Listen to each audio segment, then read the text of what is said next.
Assalamualaikum warahmatullahi wabarakatuh. Perkenalkan, nama saya Dwi Febriani Makalalak dari Fakultas Ilmu Tarbiyah dan Keguruan, jurusan Pendidikan Agama Islam, kelas PAI 1B. Kali ini saya akan menjelaskan tentang pengertian dari sains, filsafat, dan agama. Yang pertama, pengertian sains. Istilah sains merupakan ahli bahasa dari sains yang berasal dari bahasa Latin science, artinya to know, dalam arti saintif. Sains diartikan ilmu pengetahuan alam yang sifatnya kuantitatif dan objektif. Dalam bahasa Indonesia sehari-hari, orang salah kaprah menerjemahkan kata sains menjadi ilmu karena ilmu dalam bahasa Kamus Besar Indonesia memiliki dua pengertian. Pertama, ilmu diartikan sebagai suatu pengetahuan tentang suatu bidang yang disusun secara bersistem menurut metode-metode yang dapat digunakan untuk menerapkan gejala-gejala tertentu di bidang pengetahuan atau kepandaian tentang soal duniawi, akhirat, lahir batin, dan sebagainya, seperti ilmu akhirat, ilmu akhlak, ilmu tauhid, ilmu batin, dan lain sebagainya. Kamus Besar Indonesia ditemukan juga kata sains yang berarti ilmu teratur sistematis yang dapat diuji atau dibuktikan kebenarannya, ilmu yang berdasarkan kebenaran atau kenyataan semata. Jadi, mengacu pada Kamus Besar Bahasa Indonesia, dapat mengalihkan kata sains dengan kata ilmu, karena ilmu membahas dan membicarakan segala macam pengetahuan batin, termasuk masalah-masalah yang transcendental dan metafisik. Sedangkan sains hanya membicarakan segala sesuatu yang nyata dan dapat disentuh dengan panca indera. Menurut Titus, sains artinya sebagai common sense yang diatur dan diorganisasikan, mengadakan pendekatan terhadap benda-benda atau peristiwa-peristiwa dengan menggunakan metode observasi yang teliti dan kritis. Menurut Asyik Mataku, sains merupakan pengetahuan yang disusun berasal dari pengamatan, studi, dan pengalaman untuk menentukan hakikat dan prinsip tentang yang sedang dipelajari. Menurut Profesor Harsoyo, mengemukakan pengertian tentang sains yaitu: pertama, merupakan akumulasi pengetahuan yang sistematiskan atau kesatuan pengetahuan yang terorganisasikan. Yang kedua, satuan pendekatan atau suatu metode pendekatan terhadap seluruh dunia empiris, yaitu dunia yang terkait oleh faktor ruang dan waktu, dunia yang pada prinsipnya dapat diamati oleh panca indera manusia. Menurut Titus, mengemukakan beberapa ciri khusus common sense sebagai berikut. Pertama, common sense cenderung menjadi biasa dan tetap atau bersifat penyeruan serta pewarisan dari masa lampau. Yang kedua, common sense sering memiliki pengertian yang kabur atau samar dan memiliki arti ganda. Yang ketiga, common sense merupakan suatu kebenaran atau kepercayaan yang tidak teruji atau tidak pernah diuji oleh kebenarannya. Sains dapat juga bermakna suatu metode berpikir secara objektif, tujuannya untuk menggambarkan dan memberi makna terhadap fakta faktual. Perbedaan filsafat dan sains. Terdapat perbedaan yang hayati antara filsafat dan sains, antaranya: pertama, sains bersifat analisis dan hanya menggarap salah satu pengetahuan sebagai objek formalnya. Filsafat bersifat pengetahuan sinopsis, artinya melihat segala sesuatu dengan menekankan secara keseluruhan karena memiliki sifat tersendiri yang tidak ada pada bagian-bagiannya. B. Sains bersifat deskriptif tentang objek agar dapat menemukan fakta-fakta netral dalam arti tidak memihak pada etik tertentu.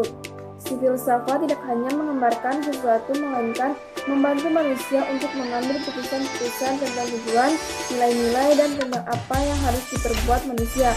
Filsafat tidak netral karena faktor-faktor subjektif memegang peranan yang penting dalam berfilsafat. Sains mengawali kerjanya dengan bertolak dari suatu asumsi yang tidak perlu diuji, sudah diakui dan diyakini kebenarannya. Filsafat merancang kembali asumsi-asumsi. Jadi filsafat dapat meragukan setiap asumsi yang ada di mana sains telah diyakini kebenarannya. D. Sains menggunakan eksperimentasi terkontrol dan sebagai metode yang khas. Verifikasi terhadap teori yang dilakukan dengan jalan menguji dalam praktik berdasarkan metode-metode sains empiris.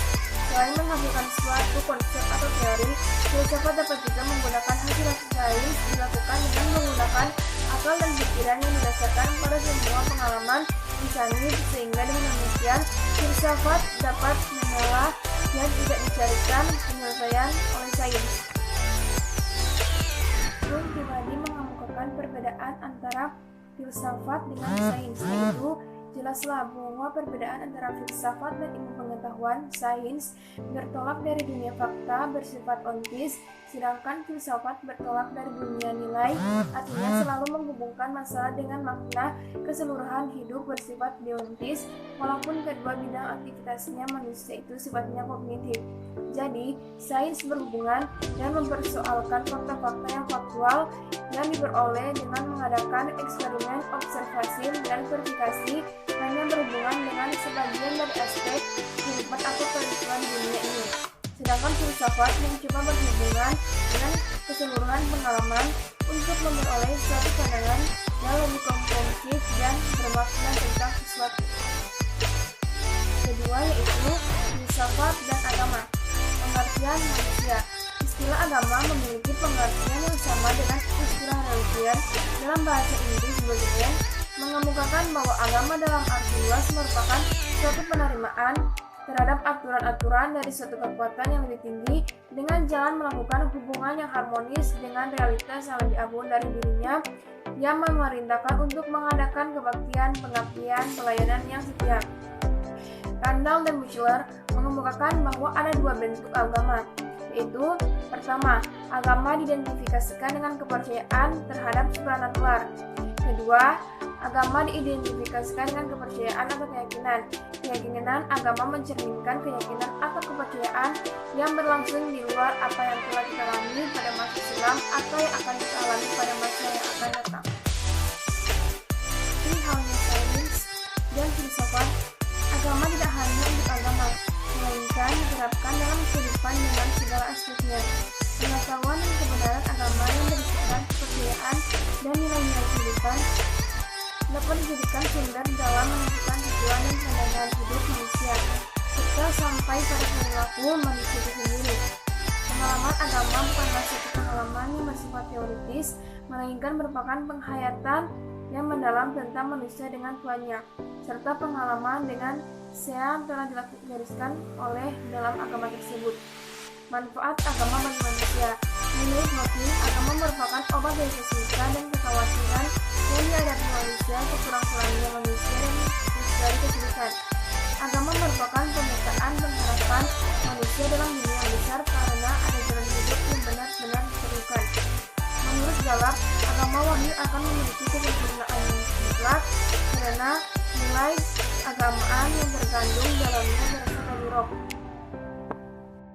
Nilai keagamaan tidak hanya menunjukkan hubungan manusia dengan rohnya, melainkan menunjukkan juga hubungan dengan sesama manusia. Jadi, nilai keagamaan yang didasarkan atas cita terhadap roh akan menghubungkan jiwa serta perasaan pemeluknya dimanapun berada di jagat raya ini. Agama dapat menjadi petunjuk, pegangan, serta pedoman hidup bagi manusia dalam menempuh hidupnya. Dengan harapan penuh keamanan, kedamaian, dan kesejahteraan. Dengan agama, manusia sampai pada suatu pengukuran bahwa semua makhluk yang berada di jagat raya yang maha luas ini, di mana manusia tidak akan mampu mengukurkannya secara pasti, berasal darinya dan pasti akan kembali kepadanya. Materi dari saya, mohon maaf bila ada salah kata. Wabillahi taufiq wal hidayah. Wassalamualaikum warahmatullahi wabarakatuh.